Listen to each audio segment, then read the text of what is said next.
आज के इस पवित्र पर्व पर, प्रसंग पर अभी आपने सबको पता है कि प्रगटेश्वर महादेव और सदगुरु जी की मूर्ति का प्राण प्रतिष्ठा प्रसंग है। तो उस प्रसंग पर उपस्थित यहाँ विराजमान सर्व संत के चरणों में कोटि कोटि वंदन। आप सर्व प्रभु के प्यारे, सदगुरु के प्यारे, सब माताएं, भाई बहनें, सबको कोटि कोटि वंदन। समय के मर्यादा है, तो जो गुरु महाराज की कृपा से जो कुछ शब्द निकलेंगे वो व्यक्त करेंगे। अभी महाराज ने बताया कि मगर वो समय का मर्यादा है, तो जो कुछ हो पाएगा करेंगे, कोशिश करेंगे। हाँ, हमारा शायद परिचय होगा, हम राणावाव से हैं। गुरु महाराज हमारे चाचा गुरु होते थे। राणावाव निर्वाण धाम योगाश्रम हमारे गुरु महाराज सबसे सीनियर थे, मतलब गुरु भ्राता थे, भजन प्रकाशानंद जी महाराज ब्रह्मलीन। तो उस स्थान पर गुरु महाराज की सेवा में कर रहा हूँ। ये सब हमारे भाई बहन हैं, गुरु महाराज हमारा परिवार है सब, ये निर्वाण धाम योगाश्रम का। तो हम सब, हमने अभी बोला ना, सदा शिव संभारम शंकराचार्य मध्यमम अस्मदाचार्य पर्यंतम वंदे गुरु परंपराम। तो हमारी गुरु परंपरा है दशनाम संन्यास वेदांत। हमारे देश में आध्यात्म क्षेत्र में 6 मुख्य दर्शन है। सांख्य योग है, फिर पूर्व मीमांसा, उत्तर मीमांसा है, और न्याय वैशेषिक है। 6 दर्शन मुख्य है।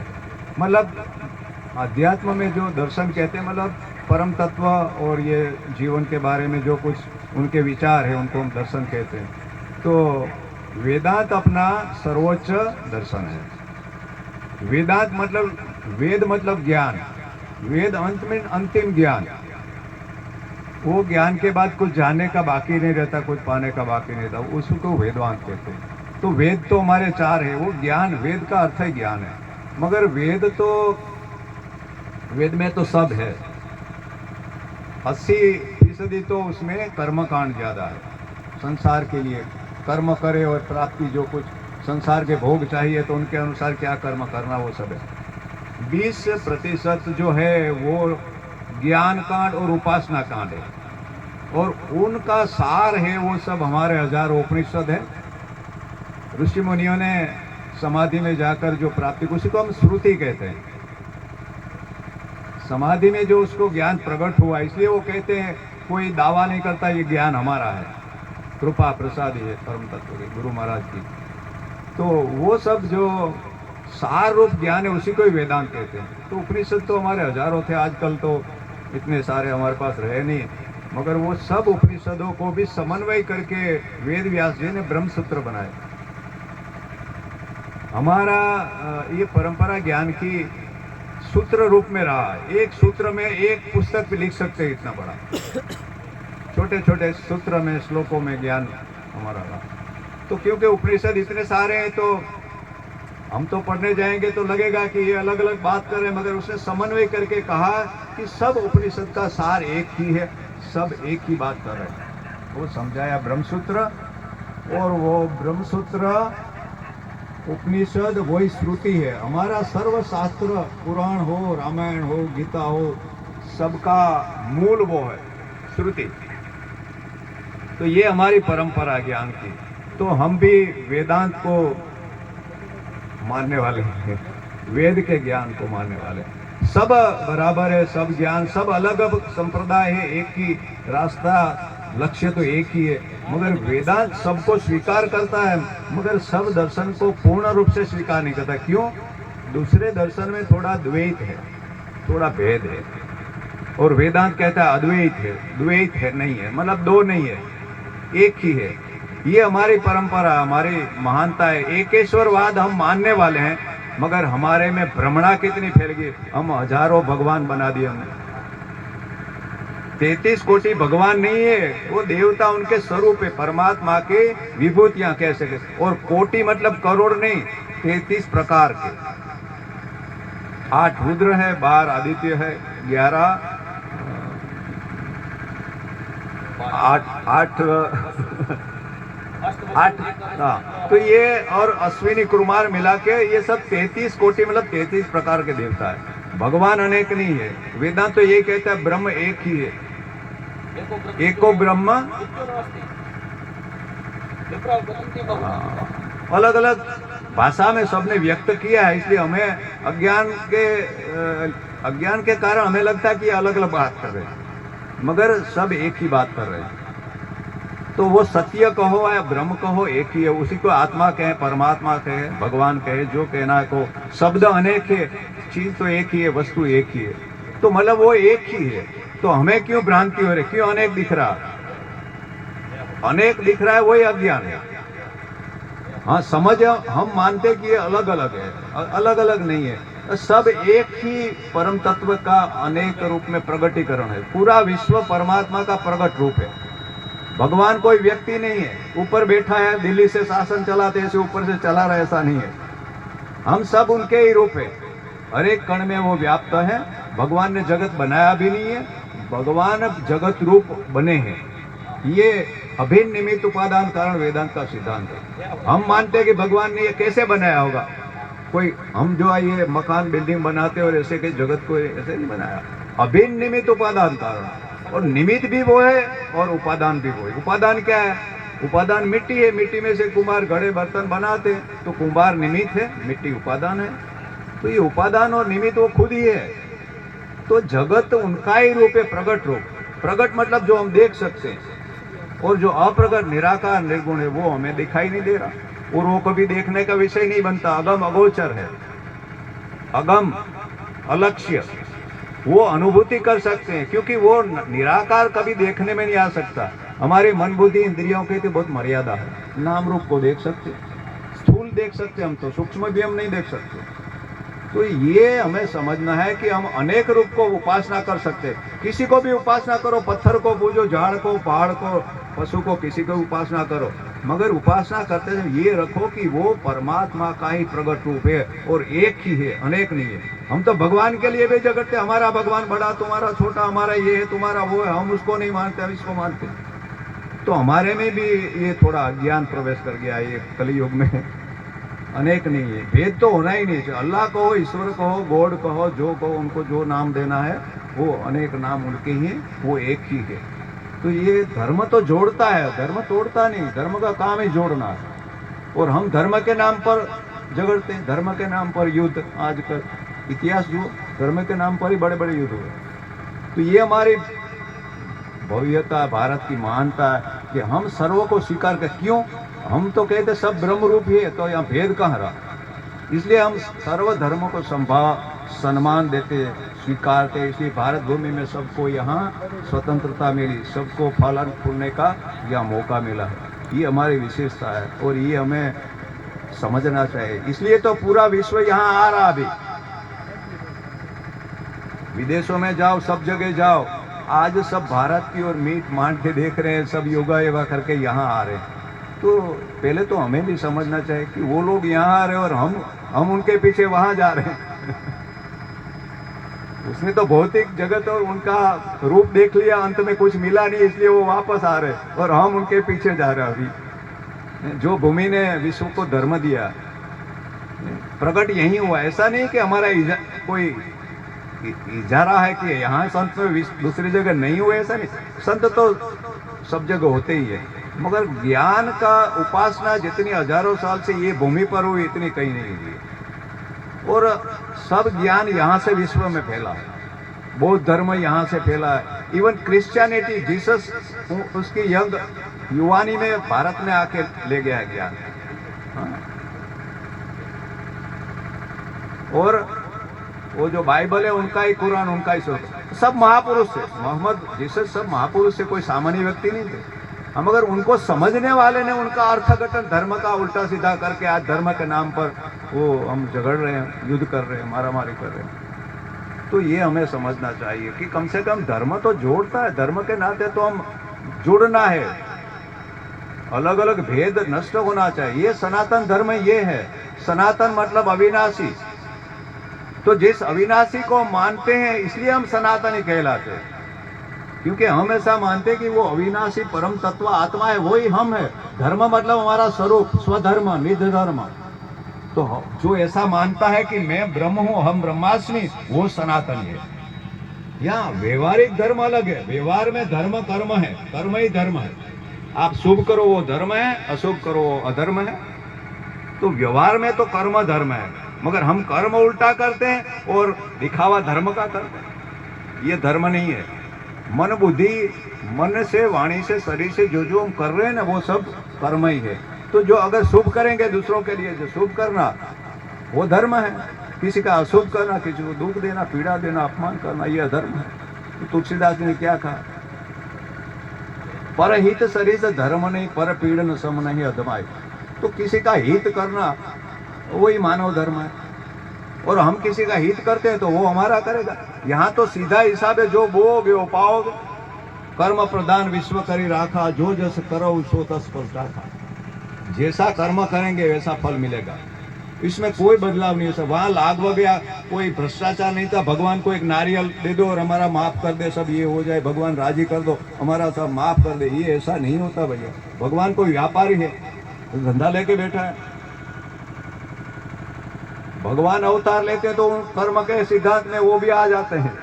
देह धारण किया तो उसको भी कर्म का सिद्धांत लागू होगा। हुआ ना, राम भगवान ने वाली को मारा तो वही वाली पार दिया के मारा। फिर तो अवतार में और हमारे में क्या फर्क? अवतार इनको कहते हैं वो पूर्ण ज्ञान लेके आए हैं, तो उनको पता है कि मैं देह नहीं हूं, उनके लिए तो लीला है। मगर हम अपने आप को जीव ऐसा मानते, मैं देह हूं, मैं माना हूं, मैं हूं। यही अज्ञान है, यही भ्रम है। बस दुख का कारण भी यही है। हमारे शास्त्रों ने जो हजारों साल से खोज की है वो यही की है। हर एक जीव का क्या है? एक ही इच्छा है, मूलभूत इच्छा एक है कि मेरे जीवन में सदा सुख, आनंद, शांति रहे, मेरे जीवन में कभी दुख ना आ पाए। ये हर एक जीव की एक ही तमन्ना है, एक ही ध्येय है बस। तो हमारे शास्त्रों ने, महापुरुषों ने हजारों साल से यही खोज की कि भाई दुख तो नहीं चाहिए, मगर क्यों आ रहा? अब दुख का कारण क्या है वो नहीं मिलेगा, तब तक दुख दूर कैसे होगा? तो हमारे जितने ही शास्त्र है वो 4 मुद्दे पर रचना हुई है। हे हेतु, हान हानोपाय। हे मतलब त्याज्य क्या है? त्याज्य दुख है, किसी को दुख थोड़ा चाहिए। तो दुख का कारण नहीं पता चलेगा तब दूर क्या होगा? तो दुख का कारण क्या पता चला कि अज्ञान कारण है। माया, माया कहो, अज्ञान कहो। ईश्वर की शक्ति को माया कहते हैं, मगर उसका अंश जो हर एक जीव को मिला है उसी को हमने अविद्या कहा। ईश्वर की माया उसको अवरोध नहीं करते, क्यों? सात्विक है, शुद्ध है वो, उसको नहीं, उसके ज्ञान को आवरण नहीं करती।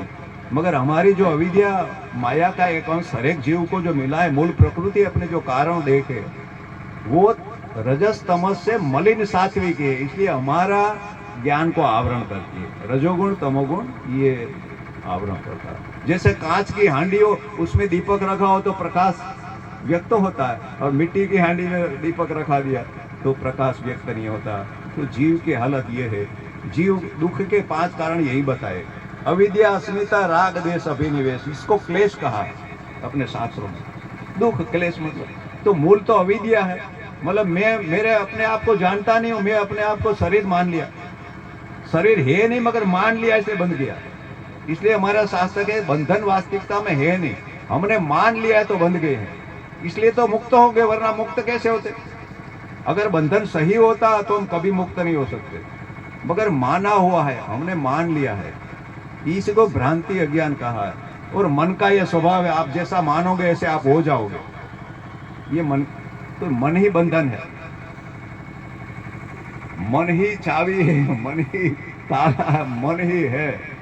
सब दुखों का कारण मन है। मन कहो, अज्ञान कहो, अहंकार कहो।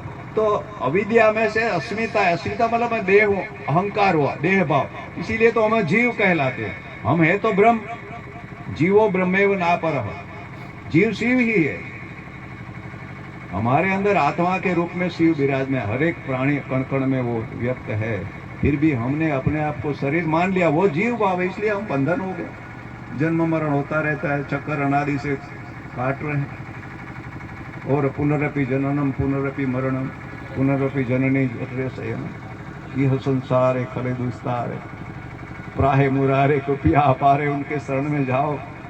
तो ये हमारी भारत की महान परंपरा है। यहाँ गुरु परंपरा है।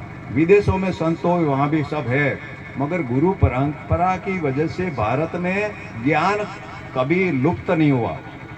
ये परंपरा चलती रही है। कितने भी बाहर से हुआ, मंदिर जला दो, कुछ भी कर डालो, मगर संत बैठे हैं ना, मंदिर तो दूसरा खड़ा हो जाएगा, शास्त्र भी प्रकट हो गया, उसके मुख से ही हुआ है शास्त्र भी प्रकट, वो दूसरे हो जाएंगे, कोई नाश नहीं कर सकता। गुरु किसको कहते हैं?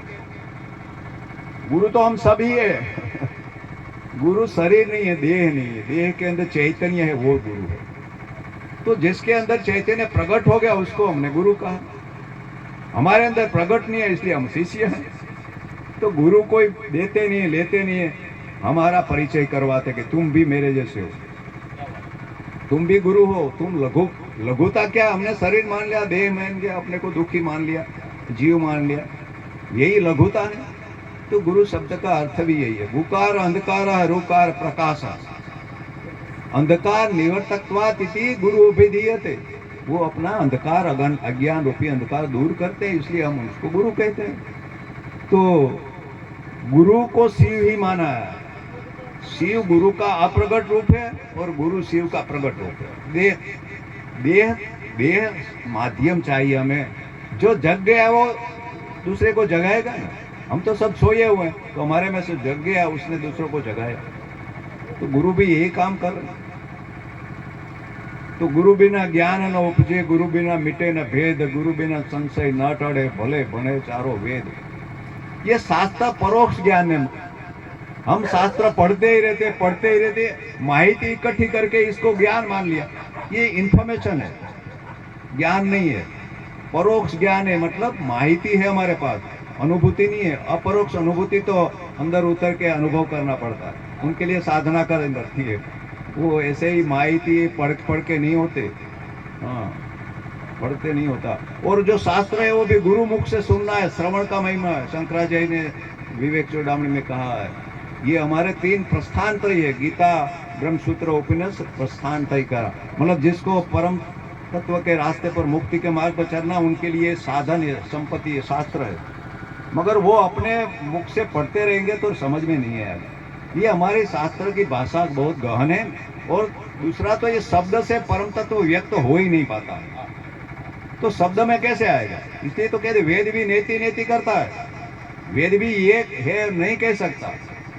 हाँ, उसने ये पत्ती स्वीकारी कि हम ये तो नहीं कह सकते परमात्मा ब्रह्म क्या है, मगर ब्रह्म क्या नहीं है वो तो कह सकते हैं। तो जो जो दिखाई दे रहा है उनको नकारते जाओ, ये नहीं है, ये नहीं है, ये नहीं है। अंत में जो नकारने वाला हो खुद रहता है और उसको नकार नहीं सकता। मैं नहीं हूं ऐसा हम नहीं कह सकते कभी। मैं हूं, हर क्षण ये अनुभव हो रहा है कि मैं हूं। कभी ऐसा हुआ है कि मैं नहीं हूं? मगर भ्रांति ये है कि मैं शरीर हूं, मैं फला दिख रहा है, ये हो गया। सामान्य ज्ञान सबको है, मतलब मैं हूं ऐसा ज्ञान तो सबको है, कोई इनकार नहीं कर सकता। मगर मैं कौन हूं वो ज्ञान है, विशेष ज्ञान नहीं है। तो विशेष ज्ञान गुरु महाराज हमारा परिचय करवाते हैं, गुरु महाराज दूसरा नहीं करते। तत्वमसि, तू वो है, तू भगवान है, तू ब्रह्म है। ये महावाक्य हमारे वेदों के 4। तत्वमसि महावाक्य सामवेद का है, शारदा पीठ का है। शंकराचार्य जी महाराज महापुरुष ऐसे हो गए कि हमारे जो द्वैत में फंसे हुए हमारे ज्ञान लुप्त हो गया, तो उनको एक किया, संगठित किया। और 32 साल की उम्र में तो पूरा ज्ञान पूरे भारत में परिभ्रमण करके सबको, सबके साथ संवाद करके सबको समझा के अद्वैतवाद का स्थापना किया। ऐसे महापुरुष हमारे गुरु, उसको वंदन करे। तो वो हमारे महानता है, ये ज्ञान है हमारा। और वेदांत यही कहता है, ब्रह्म, तू ही ब्रह्म है।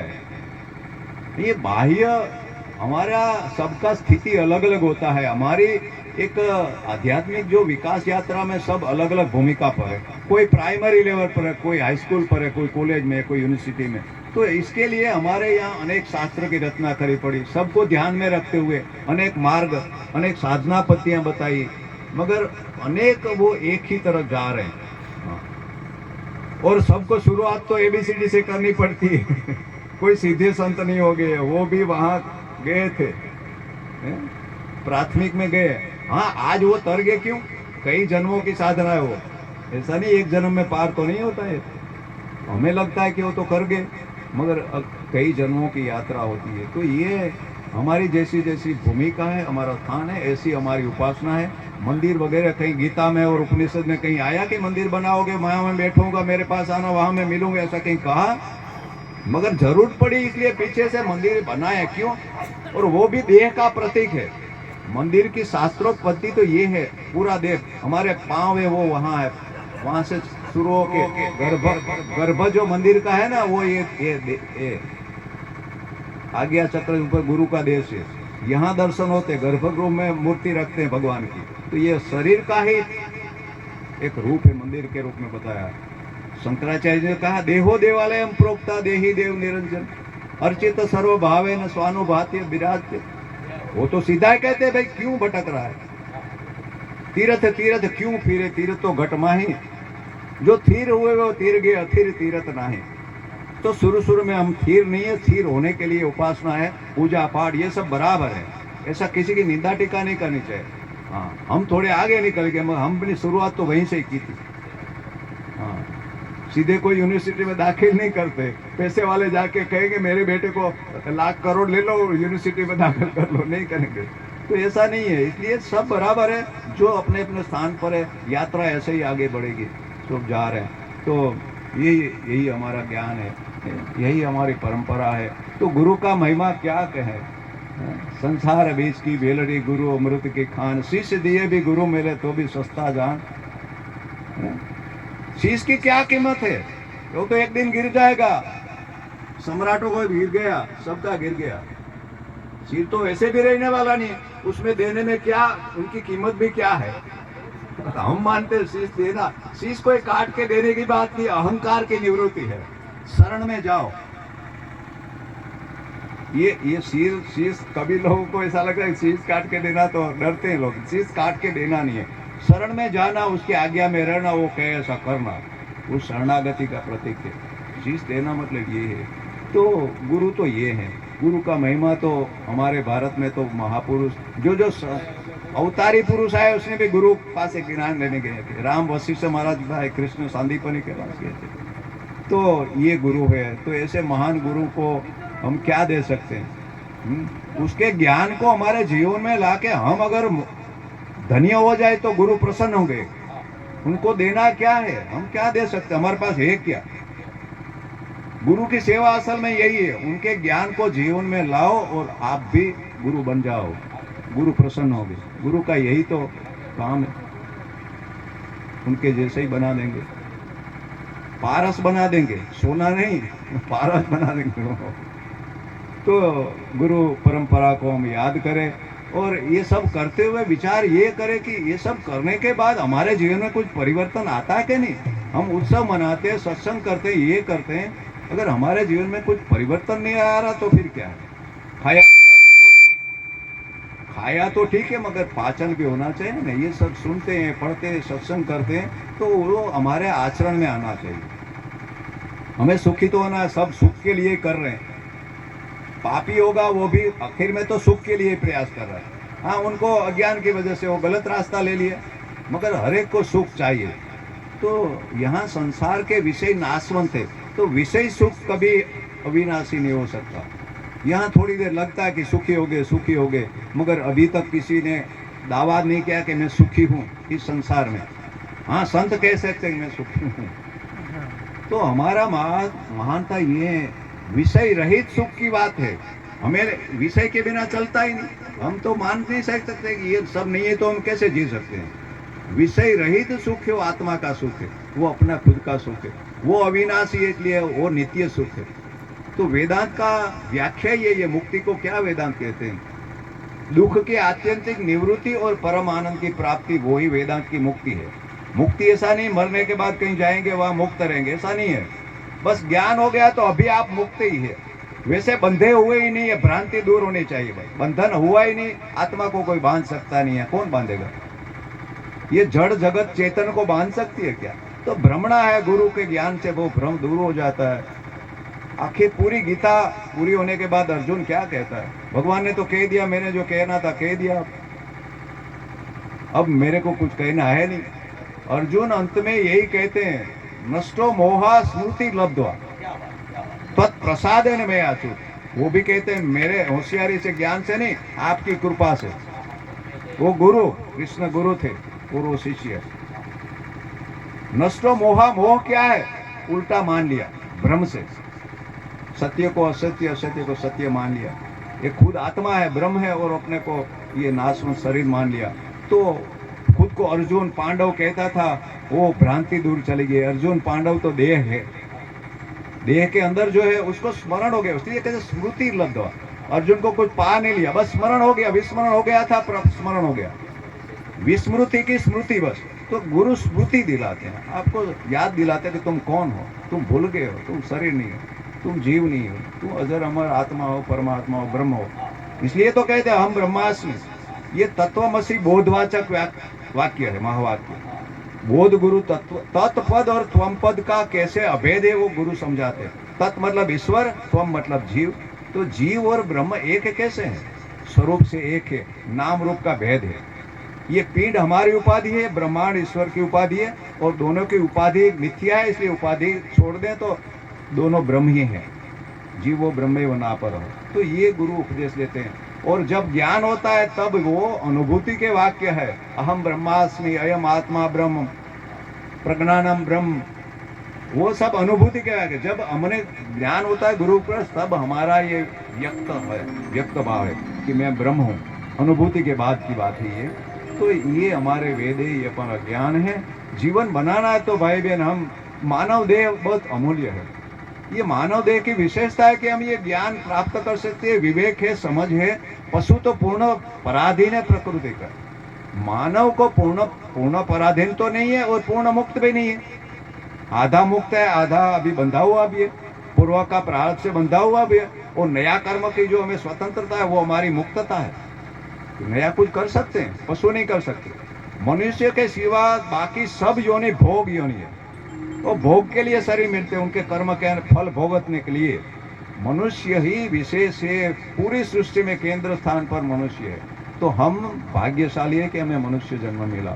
शंकराचार्य जी कहते हैं विवेक चूड़ामणि में, मनुष्यत्वम मुमुक्षुत्यम महापुरुष संश्रय दुर्लभम त्रयम एवेतद देव अनुग्रह कारण। ये तीन चीज हमें भगवान की कृपा से, ईश्वर कृपा से मिलती है। क्या?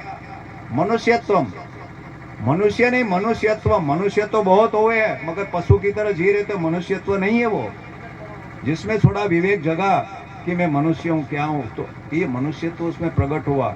दूसरा क्या है? मनुष्यत्व तो हुआ, मगर अभी मुक्ति की इच्छा ही नहीं जगी, मुमुक्षुत्व नहीं जगा। हो सकता है। और तीसरा क्या है? मुक्ति की इच्छा तो जगी, मगर कौन रास्ता दिखाएगा? महापुरुष संश्रय है, सदगुरु मिल जाना।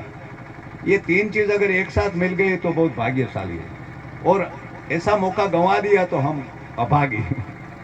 तो हम भाग्यशाली है कि मनुष्यत्व प्रकट है, इसलिए तो आप यहाँ बैठे हैं, ये सत्संग सुन रहे हैं, यहाँ आए हैं, वरना कौन आएगा यहाँ? तो ये हम भाग्यशाली, हमारे में मनुष्यत्व है, विवेक है, समझ के आए। और दुख से छूटना तो सबको है ना, मुक्ति कोई अलग चीज नहीं। हम जो दुख से छूटना है वही मुक्ति है। तो दुख तो क्या है? अज्ञान की वजह से शरीर को दुख है, शरीर के साथ जुड़ गए, इसलिए हम अपने आप को दुखी मान रहे, वरना हम तो आत्मा है, आनंद रूप है, सच्चिद आनंद रूप है। सत मतलब अविनाशी, और चित मतलब चैतन्य रूप है, और आनंद रूप है। आनंद ये हम बोलते हैं ना, ऐसा आनंद नहीं है। ये सुख दुख तो सापेक्ष है, मन की वृत्तियां है। वो आनंद अलग है, वो आत्मावाचक है। आनंद मतलब पूर्ण तुष्टि, पूर्णता, अनंतता। ब्रह्मसूत्र कहा है, ब्रह्म अनंत है, तो अनंत है वही आनंद है, अनंतता में आनंद है, अंत कहीं है, मर्यादा वहां दुख है, अपूर्णता है। तो ये हमारा ज्ञान है। तो जीवन में सुखी होना है तो अगर योग नहीं करना है, मुक्ति न पानी तो भी कोई बात नहीं, यहाँ रह के भी सुखी होना है तो कर्म तो शुभ करना पड़ेगा पड़ेगा पड़ेगा। सुख वैसे मिलने वाला नहीं, आप किसी को कुछ दोगे तो मिलेगा, आप सुख दोगे तो सुख आएगा, दुख दोगे तो दुख आएगा। तो अगर संसार में भी रहना है तो कोई बात नहीं, रहो, अभी आनंद आ रहा है तो करो, ठीक है। जो समझ लिया वो तो कहेंगे, शंकराचार्य ने कहा जिसको मुक्ति चाहिए पहले तो तुरंत घर छोड़ के भागो, गृह त्याग पहले करो, क्योंकि वहां सबसे ज्यादा आसक्ति घर में है। हाँ, नहीं अनुकूलता है तो घर में रह के करो, जरूरी नहीं है। हाँ, समझ में आ गया तो वहां भी कर सकते हैं, ऐसा नहीं है जरूरी। और वैसे समझ नहीं और भाग के हिमालय में बैठे तो वहां भी संसार है। मगर हाँ, अनुकूलता है, आपको अनुकूल है तो अरण्य में जाओ, कहीं आश्रम ऐसे पवित्र स्थान में रह के साधना करने में अनुकूलता है। मगर सिर्फ घर से बाहर जाने से मुक्त हो जाएगा ऐसा भी नहीं है। तो घर में रहकर भी करके और मुक्त भी हो तो दोनों है। तो मुक्त होना है तो ठीक है, मुक्त नहीं और यहाँ रहना तो भी सुखी तो सबको आना, दुख से निवृत्ति तो हर एक जीव चाहता है। तो उसके लिए दूसरा कोई उपाय नहीं है, आपको कर्म तो करना पड़ेगा। तो दिन रात हम क्या करें, हमारा ध्यान हमें रखना चाहिए, मैं क्या कर रहा हूँ, मेरा लक्ष्य क्या है, मैं कर क्या रहा हूँ। अभी खुद का ध्यान रखना वही साधना है। हम क्या सोच रहे हैं, क्या बोल रहे हैं, क्या कर रहे हैं। हम दूसरों का ख्याल बहुत रखते हैं, दूसरे क्या कर रहे हैं, हमारी ओर ध्यान ही नहीं कि हम क्या कर रहे हैं। सत्संग यही है कि हमारा दोष दिखाई देने लगे, वरना हमको दूसरों का दोष ही दिखाई दे रहा, हमारा दोष कभी दिखता नहीं। सब लोग मानते मैं सही हूं, दुनिया को सुधारने की जरूरत है, सब यही कह रहे हैं, बस वो सब अपने आप को सही मान रहे हो, दूसरे को गलत मान रहे हैं। तो सत्संग से ही पता चलता है कि मैं अपने आप को मानता रहा, मगर शास्त्र महापुरुष क्या कहते हैं, ऐसा मेरे में है कुछ और मेरे में क्या खामी है, क्या कमियां हैं, मुझे क्या करना है, ये दोष नहीं दिखेंगे तब तक हमारे में सुधार कैसे होगा। हाँ, सुधार हो ना हो तो अलग बात है, मगर पहले दोष का पता तो चलना चाहिए ना। तो सत्संग से ही पता चलता है कि हमारे में भी कुछ कमियां हैं और ये सब शुद्ध। तो ये सब करके हमें आखिर में आचरण में लाए, जीवन में उतारे, तभी कुछ बदलाव आएगा। हाँ, अच्छा है, सुनेंगे तो संस्कार तो पड़ेगा ही, कभी कभी जगाएंगे वो, मगर आचरण में तो लाना पड़ेगा। तो यही करना है कि हम पढ़ते हैं, सुनते हैं, बातें तो बहुत करते हैं, तो खुद का ख्याल यही रखना है कि मैं कर क्या रहा हूँ, मेरा कर्म क्या है, मैं बोलता क्या हूँ, मैं सोचता क्या हूँ, मैं क्या करता हूँ। तो खुद का ख्याल खुद को ही रखना है, यही साधना है, दूसरा कोई जिम्मेदार नहीं है, हमारी जिम्मेदारी है। तो आज के दिन सबके लिए मैं क्या बोलूँ, मेरे कुछ ज़्यादा बोल दिया तो माफ़ करना। और आपको भजन सुनना है, महापुरुष की कुछ आप सुनेंगे तो मेरी शुभकामना, मंगल कामना, सदगुरुदेव की कृपा से आज इतने सारे हम इकट्ठे हुए, आनंद मनाए, खुशी मनाए, और इसके लिए धन्यवाद दे झुंझाराम दे ने सबको इकट्ठा किया इसी बहाने। ये तो निमित्त है, ये तो निमित्त है, इसी निमित्त से हम गुरु महाराज ने इकट्ठे किए, जोड़े। तो प्रेम से रहना सीखो, प्रेम का मार्ग ही परमात्मा का मार्ग है। बिना प्रेम से आगे नहीं बढ़ पाएंगे, सबसे जुड़ने का एक ही प्रेम तत्व है। तो आज के दिन हमको भी खुशी हुई, यहाँ आने का मौका मिला, आप सबसे बात करने का, मिलने का। तो उनके लिए भी धन्यवाद, हमको आमंत्रित किया और आपने यहाँ बिठा के हमें सुना, वो उसके लिए भी धन्यवाद। मुझे पता नहीं मैं क्या बोला, मेरे गुरु कृपा से जो वाणी प्रकट हुई मैंने कर दिया, उसमें कुछ गलती हो तो हमारी है और बाकी काम का है तो गुरु महाराज का है। तो आपका जीवन धन्य हो, मंगलमय हो, उसके लिए मंगल कामना करते, विश्व के लिए करे। हमारा धर्म ये कहता, हमारे उपनिषद क्या कहते हैं, सर्वे भवन्तु सुखिनः सर्वे सन्तु निरामया सर्वे भद्राणि पश्यन्तु माँ कश्चित् दुःखमाप्यः। हम कभी नहीं कि हमारे महापुरुष जंगल में बैठे बैठे क्या कहें, सब सुखी हो, सब निरोगी हो, सबका दुख दूर हो। ऐसा नहीं कि मेरा दुख दूर हो, मेरे परिवार का, मेरे देशवासी, मेरे का नहीं, सबका, मतलब प्राणी मात्र का। तो उसमें कोई ज्यादा पैसे नहीं बैठते। हम भावमय जगत है, हम जैसा भाव करेंगे ऐसी सृष्टि पर असर होती है। तो कम से कम सर्व का मंगल हो ऐसी प्रार्थना करें। हाँ, तो आज के दिन हम सब के लिए प्रार्थना करें, पूरे विश्व के लिए। वसुधैव कुटुंबकम का विश्व पूरा हमारा परिवार है, सबका मंगल हो, सब सुखी हो, सब आरोग्यमय हो, उनका जीवन धन्य हो, उसी सबकी कामना करते हुए मेरी वाणी को विराम दूंगा। बोलिए सत्य सनातन धर्म की जय। जय हो। द्वारिकाधीश की जय जय। हो। रामचंद्र भगवान की जय जय। हो। पवन सुत हनुमान की जय। जय हो। सब संतन की जय। जय हो। सदगुरुदेव की जय जय। हो। ओम नमः पार्वती पते हर हर हर महादेव। महादेव। धर्म की जय हो। धर्म का नाश नाश हो। हो। प्राणियों में सद्भावना हो। भावना हो। विश्व का कल्याण हो। कल्याण हो। मंगल हो। ओम शांति शांति शांति। शांति।